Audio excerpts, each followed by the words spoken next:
Hello students, in the previous classes we have studied about the bar magnet, uniform magnetic field and other properties related to the magnetic bar. Sometimes it is called as magnetic dipole also. ठीक है, ये सब हम पढ़ चुके हैं in the previous classes. But now in this class we will study that what happens when your bar magnet, sometimes called as magnetic dipole, is placed in uniform magnetic field. भाई इनकी बहुत सी एप्लीकेशंस हैं for memory storage के लिए जो हम use करते हैं. ठीक है, सो डाटा को स्टोर करने के लिए जो हम डिवाइसेस यूज करते हैं उनमें इन सब का यूजेस होता है. ठीक है, तो डाइपोल्स का अलाइन होना एक डायरेक्शन में बहुत जरूरी है for the number of applications. ठीक है, तो अभी हम पहले ये पढ़ेंगे कि टॉर्क कैसे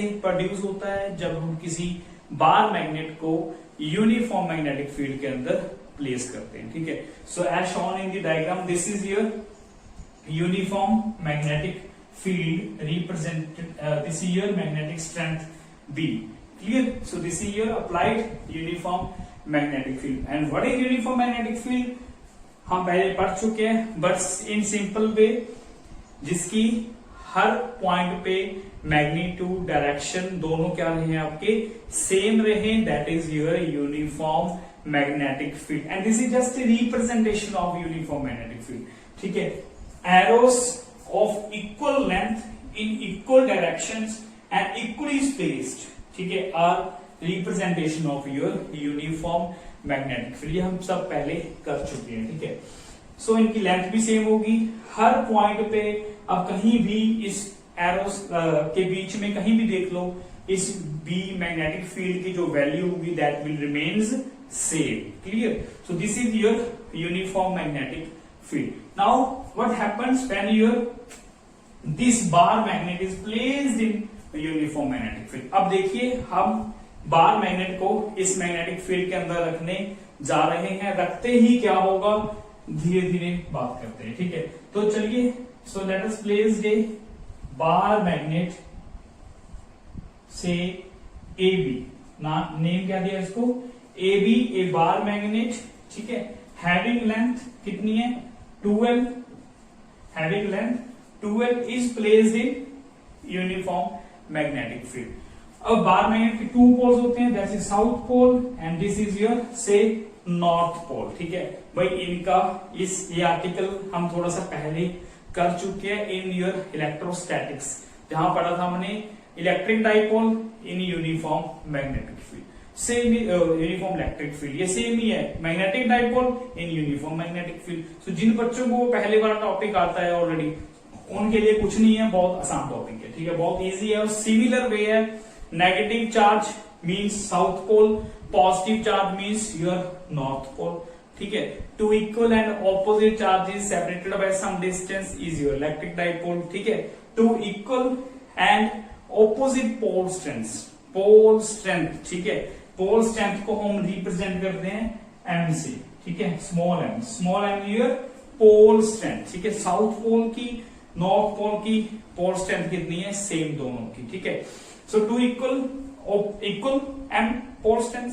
ऑपोजिट क्यों, एक साउथ पोल है दूसरा नॉर्थ पोल है, यहां प्लस माइनस की बात नहीं है, एक साउथ पोल दूसरा north pole. Two equal and opposite pole strength separated by some distance is your magnetic dipole और मैग्नेटिक बार, कुछ भी कहो आप. ठीक है, ये सब आप पहले कर चुके हो. ठीक है, तो अभी जैसे ही मैंने इस बार मैग्नेट को यूनिफॉर्म मैग्नेटिक फील्ड के अंदर रखा, तो ये मैग्नेटिक फील्ड का क्या काम करेगी. आप सिंपल एग्जांपल समझो बेटा. ठीक है, अभी ध्यान रखना कि अभी स्टार्टिंग से बता रहा हूं आपको, एंड तक अपने माइंड में ये एग्जांपल कंसीडर करते जाना अपने आप. ये मैग्नेटिक फील्ड है आपका teacher and dipole is your student. ठीक है, डाइपोल हमारे स्टूडेंट है और ये मैग्नेटिक फील्ड हमारी टीचर है. ठीक है, और एक डाइपोल के बारे में पढ़ रहे हैं, आगे जाकर के पता नहीं कितने डाइपोल. एक डाइपोल थोड़ी होता है, एक एटम थोड़ी है ना, आप पढ़ के आए ना एटम एज ए डाइपोल. सो एक एटम थोड़ी है हमारा किसी मटेरियल में, नंबर ऑफ एटम्स हैं, और सारे एटम्स क्या बिहेव करते हैं, स्मॉल मैग्नेटिक डाइपोल बिहेव करते हैं. सो जब किसी मटेरियल को हम मैग्नेटिक फील्ड के अंदर रखते हैं तो क्या होता है, वो सारे डाइपोल्स ये काम करेंगे जो हम इसमें समझेंगे। क्लियर? तो समझो इसको। तो भाई क्या होगा, जैसे डाइपोल को उसके अंदर रखा, इस नॉर्थ पोल पे भी इस साउथ पोल पे भी फोर्स लगनी स्टार्ट हो जाएगी। क्लियर? और फोर्स कितनी लगेगी मैं यहां पे लिखने जा रहा हूं, ठीक है। So this north pole is acts along the direction of your magnetic field by force, इसको यहां लिख लो B vector, applied magnetic field, ठीक है, यूनिफॉर्म मैग्नेटिक फील्ड। एंड हमारा इस पे जो फोर्स लगेगी दैट फोर्स इज हियर, कितनी लगेगी भाई, very good, M B vector, ठीक है। सिमिलरली मैं यहीं पे इलेक्ट्रिक का कंपैरिजन कर देता हूं। इलेक्ट्रिक फील्ड में हम क्या रखते हैं, this is the force acting on north pole, आप ऐसे लिख सकते हो, ठीक है, वैसे ही हमें लिखना है। इलेक्ट्रिक फील्ड के लिए हम हमारे पास यहाँ पे कौन सा होता है, नॉर्थ है तो पॉजिटिव, साउथ है तो नेगेटिव। वहां पे कौन सा फॉर्मूला होता है, F is equal to Q we. Clear? Simple charge and electric field. यहाँ पे चार्ज नहीं है, पोल स्ट्रेंथ है, मैग्नेटिक फील्ड है। सो सिमिलर है बेटा, बिल्कुल सिमिलर, नो कंफ्यूजन, ठीक है। सो ये हो गया हमारा नॉर्थ पोल पे फोर्स लगेगी along the direction of magnetic field, and similar force will act on your south pole, that will act opposite to your magnetic field. That force is also given by force acting on south pole is given by M and B vector. दोनों की magnitude same होगी, दोनों की magnitude same है। क्यों same है? क्योंकि हमारी मैग्नेटिक फील्ड भी यूनिफॉर्म है, सेम है, और हमारी पोल स्ट्रेंथ जो M है वो भी डाइपोल का क्या है, सेम है। क्लियर बेटा? तो इसलिए दोनों की मैग्नीट्यूड क्या है, फोर्स की इक्वल, डायरेक्शंस क्या है, ऑपोजिट। और ऐसा ही कुछ हमने पढ़ा था कहां पे, in the case of your electric dipole. जब इलेक्ट्रिक डाइपोल को रखते हैं तब भी ऐसा ही होता है, F is equal to plus q v, F is equal to minus q we. Clear? तो ऐसा कुछ हो रहा है यहाँ पे। तो अभी आपको लिखना है ऐसे ही है, consider uniform magnetic field having strength B at each and every point. Now let us place the bar magnet A B, ठीक है, having length 2L in the magnetic field at an angle, say at an angle theta। कितने angle पे रखा हमने, theta angle पे रखा। Clear भाई? अगर हम इसको इस मान लीजिए ये आपका क्या है, आपका मैग्नेटिक डाइपोल, ठीक है, अगर बार मैग्नेट एक ही बात है, अगर इसको मैं ऐसे रखता तो ये एंगल डिफाइन हो जाता 90 डिग्री, ठीक है, और ऐसे रखता तो एंगल डिफाइन हो जाता 0 डिग्री, ऑपोजिट रखता तो एंगल डिफाइन हो जाता 180 degree.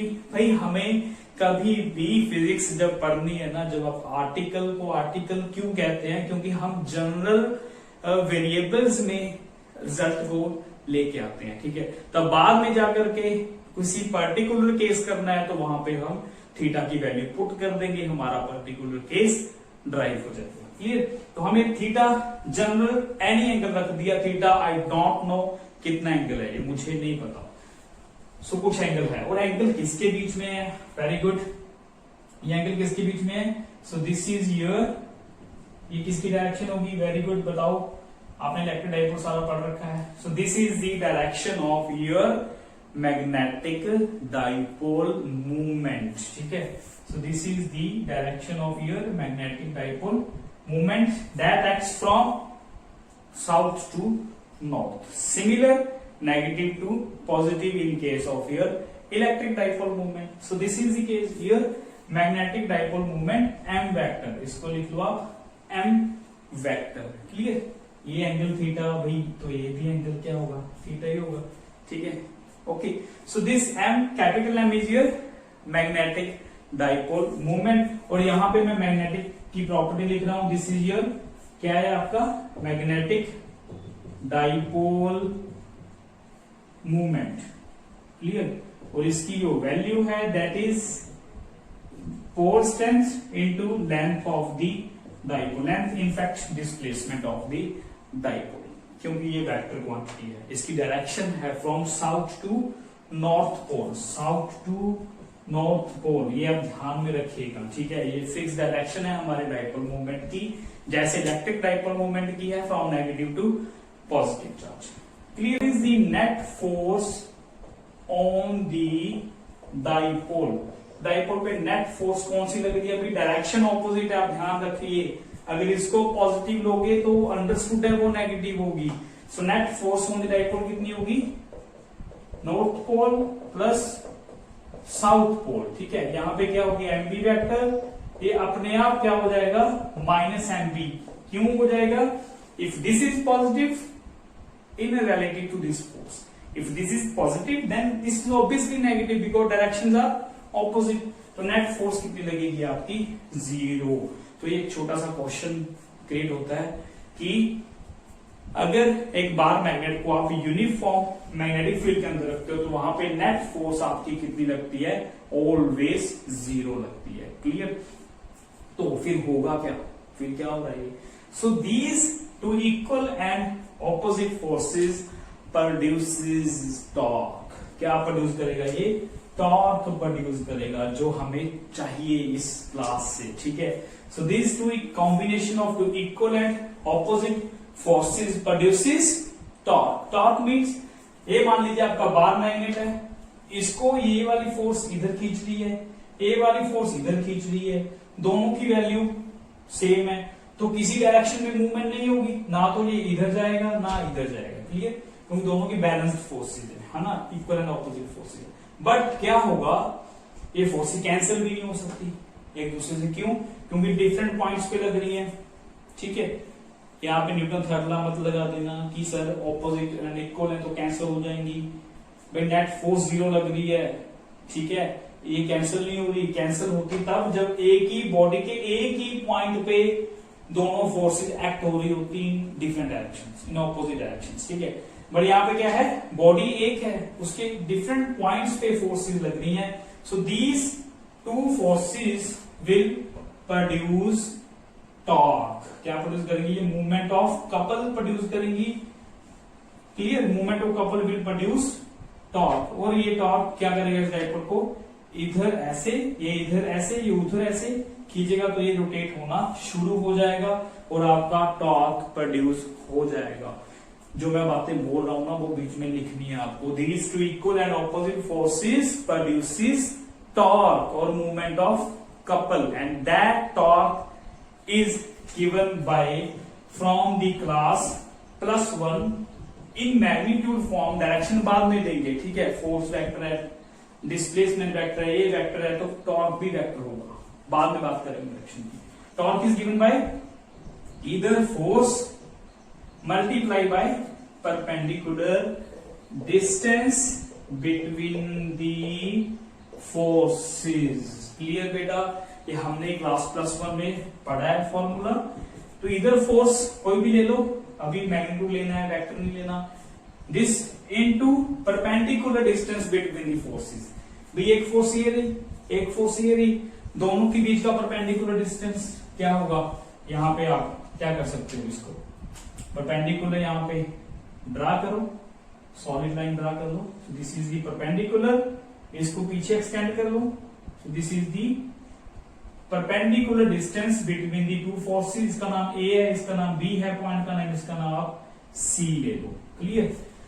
So B C is the perpendicular distance between the forces. Clear? B C is the, दोनों फोर्सेस के बीच का परपेंडिकुलर डिस्टेंस ड्रा कर लिया। नहीं था डायग्राम में तो ड्रा कर लिया। So this is your B C. Now our target is to find out the BC. हमें यहां से डायग्राम में से बीसी फाइंड आउट करना है। तो उसके लिए आप यहां पे आ जाओ। In triangle A B C. देखो आपको ट्राइंगल दिखती है ना, ये वाली ट्राइंगल, ये पॉइंट आपका ए है। ए बी सी ट्राइंगल आपको दिख रही है। यहां से हमें क्या चाहिए होगा? बीसी चाहिए। और मुझे ए बी मालूम है। What is A B? A B is your 2l length of dipole. ये डाइपोल की प्रॉपर्टी है ये। और मुझे क्या चाहिए? बीसी। I need BC. तो क्या फाइंड आउट करोगे भाई ट्राइंगल से? आप फाइंड आउट करोगे sine of theta. Sine theta find करो। साइन थीटा क्या होता है? परपेंडिकुलर ओवर हाइट hypotenuse, ठीक है। परपेंडिकुलर आपका कौन सा है, एंगल के सामने वाला perpendicular, this is your perpendicular BC, और 90 के सामने वाला हाइपोटेन्यूज करंट, ठीक है। So this is your divide by AB, है ना। यहां से BC की वैल्यू आ गई हमारी AB साइन ऑफ थीटा, अलग से करके दिखा दो आर्टिकल में। AB की वैल्यू कितनी है, 2L साइन थीटा, तो इसको यहां पे यूज कर लो, MB multiply by 2L of sine theta, इसको सॉल्व करोगे तो कितना आएगा, M into 2L B sine theta. और भाई अब ये देखो what is this, in magnitude form हम लिख सकते हैं M is equal to small m2L, small m is your magnet pole strength, magnetic pole strength north और साउथ की। What is capital M, this is your magnetic dipole moment, इस bar magnet की magnetic dipole की dipole moment. So this can be written as magnetic dipole moment, and this is MB sin theta is the torque acting on the dipole. Clear? समझ आया बेटा? So very simple expression है, ऐसा ही कुछ expression हमारा आया था in case of कहां पे, इलेक्ट्रिक डाइपोल में, that is PE sin theta। Same diagram, सब कुछ सेम, साउथ को नेगेटिव कर दो, नॉर्थ को पॉजिटिव चार्ज कर दो, एवरीथिंग रिमेन्स सेम। बी की जगह पे इलेक्ट्रिक फील्ड दो, सेम बिल्कुल सेम होगा। सो बी की जगह इलेक्ट्रिक फील्ड, एम की मैग्नेटिक डाइपोल मूवमेंट की जगह पे इलेक्ट्रिक डाइपोल मूवमेंट, सिंपल। सो ये बिल्कुल सेम वैसा ही ये आर्टिकल है, ठीक है। तो अभी इसके बाद अगर हम बात करें तो अभी इसको हमें वेक्टर फॉर्म में लिखना है ना। तो वेक्टर फॉर्म में अभी देखिए एम बी वेक्टर है आपका, बी भी वेक्टर है। अगर देखिए हमें टॉर्क को अगर वेक्टर फॉर्म में लिखना है, हम लिख सकते हैं M vector cross B vector, ठीक है। M vector cross B vector, क्योंकि भाई साइन है तो क्रॉस प्रोडक्ट आएगा, ठीक है। क्रॉस होता तो डॉट प्रोडक्ट आता है ना। तो ये अपने आप दोनों वेक्टर हैं, दोनों वेक्टर प्रोडक्ट दो तरीके के होते हैं, डॉट और क्रॉस। तो यहाँ पे साइन था, मुझे लग गया पता यहाँ पे क्रॉस आएगा, तो क्रॉस डाल दिया, एम क्रॉस बी, ठीक है। So m cross B means your right hand rule और your screw rule, right hand screw rule, ठीक है। आप राइट हैंड लो और M2 B आना शुरू हो जाओ। M2 जब B आओगे तो डायरेक्शन इज योर इनवर्ड, ठीक है, direction is your inward, and that direction is represented by this cross sign, ठीक है। सो दिस मीन्स, क्लियर बेटा? तो हमें ये पता चल गया कि टॉर्क हमारा इतना एक्ट होगा। बट नाउ इसी के बेस पे, इसी के से रिलेटेड हमारे पास एक छोटा सा टॉपिक और है, वो भी हम कवर कर लेते हैं इसी क्लास में, ठीक है। That topic is your potential energy, clear? इसको थोड़ा सा आगे एक्सटेंड कर देना है, यहां तक तो ठीक है, ये टॉर्क वाला आर्टिकल हो गया। अब इस नए आर्टिकल के लिए हमें डायरेक्टली टॉर्क का एक्सप्रेशन यूज करना है ड्राइव करने के लिए, पोटेंशियल एनर्जी के लिए। अब आप देखो इसको ऐसे, सब डायग्राम को ऐसे ही रहने दो इस आर्टिकल के लिए भी, ठीक है। अब यहां से तो टॉर्क का जो एक्सप्रेशन हमारा आया, that is your torque is equal to M B sine theta, इसको हमें यूज करना है इस पोटेंशियल एनर्जी के लिए, ठीक है। So this is your work done, ठीक है। सो वर्क डन, कौन वर्क डन कर रहा है? मैग्नेटिक फील्ड वर्क डन कर रही है इस डाइपोल के ऊपर, उसको रोटेट करके अपनी डायरेक्शन में लेके आ रही है। मैंने कहा था ना, this is your teacher, this is your students. Teacher class में आ गया तो डाइपोल, टीचर ने डाइपोल को, मैग्नेटिक फील्ड डाइपोल को, टीचर ने स्टूडेंट को अपनी डायरेक्शन अपनी तरफ खींच लिया, अट्रैक्ट कर लिया। जब टीचर क्लास में नहीं था, मैग्नेटिक फील्ड नहीं थी, तो डाइपोल किसी रैंडम डायरेक्शन में होंगे, ठीक है। तो ऐसे ही रहेगा, अगर मैग्नेटिक फील्ड नहीं है कैसे भी रख लो वैसे ही रहेगा, ठीक है। सो डाइपोल रोटेट हो रहा है मैग्नेटिक फील्ड के कारण, तो रोटेट होगा तो ऐसे आ जाएगा आपका डाइपोल, तो इट मींस मैग्नेटिक फील्ड कुछ वर्क कर रही है आपके डाइपोल के ऊपर, and that work done will store as your potential energy of the, potential energy store हो जाएगा। बस हमें वही करना है। तो हमें वर्क डन का फॉर्मूला मालूम है, that work done is equal to force into DS, ठीक है, ये फॉर्मूला हमें मालूम है। But in case of rotational motion, यहाँ पर रोटेशन चल रहा है, तो वर्क डन की जगह वर्क डन ही रहेगा, फोर्स की जगह पे टॉर्क आ जाएगा, डीएस की जगह डी थीटा आ जाएगा। What is D theta? ds क्या है आपका स्मॉल डिस्प्लेसमेंट, डी थीटा क्या है स्मॉल एंगुलर डिस्प्लेसमेंट। क्लियर। तो हमें क्या करना है भाई, हमें डाइपोल आ रहा है यहां से डाइपोल यहां तक आ जाएगा। क्लियर। ये थीटा एंगल पूरा कवर करके चला जाएगा, है ना। तो हमें इन बिटवीन हमें एक पॉइंट कंसीडर कर लेना है कि आपका मान लीजिए डाइपोल ने कितना एंगल कवर कर लिया, से this D theta angle cover कर लिया, से at any time T dipole rotates through angle D theta. Clear. से भाई ऐसे करते हैं एनर्जी का कोई भी एक्सप्रेशन ड्राइव करना हो तो पहले वर्क डन का ड्राइव करते हैं। तो वर्क डन का फॉर्मूला हमारे पास स्टैंडर्ड है, तो उसके लिए हमें स्मॉल पाथ कंसीडर करना पड़ता है। लीनियर होता स्ट्रेट लाइन के लिए स्ट्रेट लाइन 2 पॉइंट ले लेते हैं। अब ये रोटेशनल तो रोटेशनल 2 पॉइंट्स ये ले लिए, ठीक है, small angle D theta. So let us dipole rotates through small angle D theta, ठीक है, and that torque is given by work done is given bye small amount of work done, that is torque into d theta, small amount of work done, small amount of क्योंकि small displacement ले रहे हैं, अभी total displacement तो theta है हमारा, वो बाद में लेते हैं बिल्कुल, this is small displacement, ठीक है। तो अभी torque का एक्सप्रेशन हमें पता है mv sin theta d theta, ठीक है। now for total amount of work done, total amount of work done के लिए क्या करोगे, क्या करना पड़ेगा भाई, इंटीग्रेशन करना पड़ेगा, कहां से, theta from theta 1 to theta from theta 2, integrate कर लो। इंटीग्रेट करोगे तो यहां पे क्या होगा, M B sine theta D theta, theta from theta 1 to theta from theta 2, बस इंटीग्रेशन कर दो आपका सोल्यूशन मिल गया हमें।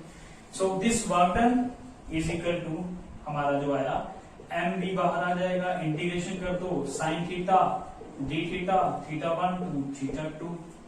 क्लियर। तो करो इंटीग्रेशन, कितना आएगा भाई, साइन का इंटीग्रेशन क्या होता है, वेरी गुड, जल्दी बताओ, साइन का integration, integration of sine is your minus cos, limit from theta 1 to theta is equal to theta 2। Solve कर लो, माइनस एम बी बाहर आ जाएगा, cos theta 2 minus cos theta 1, lower limit minus upper limit, ठीक है। तो ये हमारा डराइव हो गया वर्क डन का एक्सप्रेशन, वर्क डन एक्सप्रेशन ये आ गया हमारा, ठीक है। नाउ दिस वर्क डन या लास्ट में हमें लिखना है बिल्कुल, this work done will store as potential energy of the bar of the dipole, ठीक है। ये पोटेंशियल एनर्जी में कन्वर्ट हो जाएगी, that is U minus M B cos theta 2 minus cos theta 1। Clear बेटा। तो ये हमारा वर्क डन का एक्सप्रेशन, पोटेंशियल एनर्जी का एक्सप्रेशन, जितना वर्क डन हुआ स्टेटमेंट भी ऐसी थी दी हमने, ठीक है। तो ये हो गया ड्राइव। अब हम करते हैं यहाँ पे what is theta 1, what is theta 2। मैंने पहले बताया हम जनरल एक्सप्रेशन ड्राइव करते हैं जब आर्टिकल का नाम लेते हैं, ठीक है। So here theta 1 starts from, ये कहां से स्टार्ट होगा, डाइपोल को ऐसे रख दो, मैक्सिमम टॉर्क ये होता है, ठीक है। क्लियर, ठीक है बेटा। सो दिस इज मैक्सिमम टॉर्क, तो डाइपोल को यहां रखो एट एन एंगल 90 डिग्री पे। सो दिस इज योर थीटा 1 से 90 डिग्री, एंड कहां तक रोटेट होके आएगा ये, से इस पोजीशन पे, ये तो हो गया 90 डिग्री, से इस पोजीशन पे रोटेट होके आ गया। कितने एंगल तक रोटेट होके आ गया, थीटा पे। भैया हमें जनरल एक्सप्रेशन ड्राइव करना है, वैसे तो ये रोटेट होके 90 से 0 तरफ आएगा, बट हमने 90 तो इनिशियल पोजीशन फिक्स है, तो हमने बीच की कोई रैंडम पोजीशन ले ली जिस पोजीशन पे डाइपोल रखा हुआ है at an angle theta. So this is your final position theta, इसलिए ताकि आपका रिजल्ट थीटा में आए, जनरल एक्सप्रेशन आए, फिर थीटा को पुट करके हम डिफरेंट केसेस ड्राइव कर सकते हैं, ठीक है। इसको पुट करो, minus M B cos theta minus cos 90। अब कॉस 90 कितना होता है, very good, cos 90 is your 0, तो कितना आया, minus M B cos theta. अब ये देखो यहाँ पे कॉस आ गया, दोनों वेक्टर है तो अंडरस्टूड है ये कौन सी प्रोडक्ट होगी आपकी, डॉट प्रोडक्ट होगी dipole. So this is the potential energy stored in the dipole. Clear, ठीक है बेटा। तो ये हम सब करके आए थे, इलेक्ट्रिक फील्ड में भी करके आए थे ये ऐसे कुछ एक्सप्रेशन भाई। वहां पे क्या था, इलेक्ट्रिक फील्ड में क्या था हमारा, minus P vector dot E vector. Check करना तो आप रिवीजन भी हो जाएगा लास्ट इलेक्ट्रिक फील्ड के टॉपिक्स, और मैग्नेटिक फील्ड भी आसानी से क्लियर हो जाएगा। ठीक है, तो ये हमारा आ गया भाई। अब देखिए टॉर्क हमने ड्राइव किया, that is your M B sine theta, और एनर्जी हमने ड्राइव की minus M B cos theta. Clear, ये ड्राइव कर लिया। Now let us see if, अब हम केसेस करते हैं। ठीक है, स्पेशल केसेस। ठीक है, स्पेशल केसेस ड्राइव करते हैं। थीटा इज योर से 0 डिग्री, पहले तो 0 पे कर लो, थीटा इज 0, तो टॉर्क कितना होगा भाई, साइन 0 0, पोटेंशियल एनर्जी कितनी होगी, कॉस 0 क्या होता है 1 माइनस एम। अब यहां पे इस पोजीशन को पहले ऑब्जर्व कर लो, तो ये 0 वाली पोजीशन कौन सी है, this one is your position at 0 degree angle. जब आपका टीचर स्टूडेंट को अपने डायरेक्शन में अलाइन कर लेगा 0 डिग्री पे, ये मैग्नेटिक फील्ड ने डाइपोल को अपने डायरेक्शन में अलाइन कर लिया, तो ये यहां पे आके इसका मोशन स्टॉप हो जाएगा, रोटेशन रुक जाएगी। क्यों रुक जाएगी, क्योंकि टॉर्क बंद हो जाएगा। ठीक है, and this position is called your stable equilibrium. ठीक है, कौन सी पोजीशन बोलते हैं, ये स्टेबल इक्विलिब्रियम की पोजीशन है बेटा। क्लियर, क्यों पोजीशन स्टेबल है, दो तरीके से जान लो, एक तो टॉर्क के पॉइंट ऑफ व्यू से, पोटेंशियल एनर्जी के पॉइंट ऑफ व्यू से। टॉर्क से देखो क्यों स्टेबल है, क्योंकि ये पोजीशन यहां पे आ चुकी है, वन केस में, special case one, first case में ऐसे आ चुकी है पोजीशन आपकी।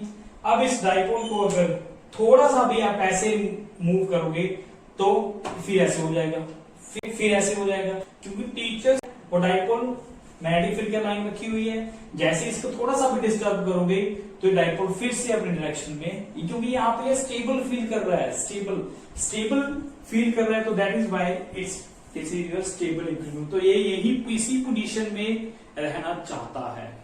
और दूसरी तरफ यहां देख लो, नेगेटिव एनर्जी है तो ये मिनिमम एनर्जी, मैं आगे केसेस करूंगा तो पहले ही बता रहा हूं आपको, अभी this is your minimum energy case है। तो मिनिमम एनर्जी होती है तो स्टेबिलिटी क्या होती है आपकी, मैक्सिमम स्टेबिलिटी। ये केमिस्ट्री की मोस्ट पॉपुलर स्टेटमेंट है, मिनिमम एनर्जी मैक्सिमम स्टेबिलिटी, ये वही बात है। ठीक है, एनर्जी नेगेटिव है, मिनिमम आगे केसेस करेंगे, मिनिमम यही है, मिनिमम एनर्जी स्टेबिलिटी मैक्सिमम। तो ये डाइपोल यहां रहना पसंद करता है। Then if theta is your 90 degree, then torque is your maximum. मैंने पहले बताया this is your maximum torque. ठीक है, this is your maximum torque. और पोटेंशियल एनर्जी कितनी आएगी आपकी, cos 90 कितना होता है 0, पोटेंशियल एनर्जी 0, क्योंकि अभी तो टॉर्क लगना, यहाँ पे मैक्सिमम टॉर्क लग रहा है। अभी टॉर्क लगने के शुरू ही यहीं से हुआ है, तो जैसे यहां रुक जाएगा वहां उसकी पोटेंशियल एनर्जी बन जाएगी। ठीक है, तो यहाँ पे पोटेंशियल एनर्जी कोई नहीं है, बिल्कुल 0 पोटेंशियल एनर्जी है। Down, clear. तो then comes to the last case, if theta is your 180 degree, then torque becomes your sine 180, again 0, torque 0, potential energy कितनी हो जाएगी माइनस एम बी, कॉस 180 कितना होता है -1, तो प्लस एम बी हो जाएगी। क्लियर, तो तीनों केसेस में देखो सबसे कम एनर्जी किसकी है, फर्स्ट केस की, that is by minimum energy maximum stability. Clear, और यहां पे क्या है, मैक्सिमम एनर्जी। ठीक है भाई, 0 मैक्सिमम नहीं है, ये मैक्स कोई ना कोई एनर्जी होगी, ये पॉजिटिव, ये पॉजिटिव, प्रोडक्ट पॉजिटिव, तो मैक्सिमम एनर्जी स्टेबिलिटी क्या होगी आपकी, मिनिमम स्टेबिलिटी। सिंपल वे में हम बोल सकते हैं, it mean minimum stability means this is the case of your unstable equilibrium. Unstable equilibrium का केस है भाई ये आपका। यहाँ पे टॉप क्या लग रहा है 0, मीन्स इस पोजीशन में आने के बाद डाइपोल, पहले ऐसे था फर्स्ट केस में, थर्ड केस में ऐसे हो गया। जैसे इसको थोड़ा सा भी अनस्टेबल क्यों है, थोड़ा सा भी डिस्टर्ब करोगे तो ये ऐसे घूम के यहां आना पसंद करेगा। ठीक है, सो जो चीज डाइपोल अगर डिस्टर्ब करने के बाद अपनी पोजीशन में वापस आ रहा है दैट इज स्टेबल, अगर वापस नहीं आ रहा दैट इज अनस्टेबल। तो इस पोजीशन में डिस्टर्ब करने से ये वापस आ रहा है that is first case stable equilibrium.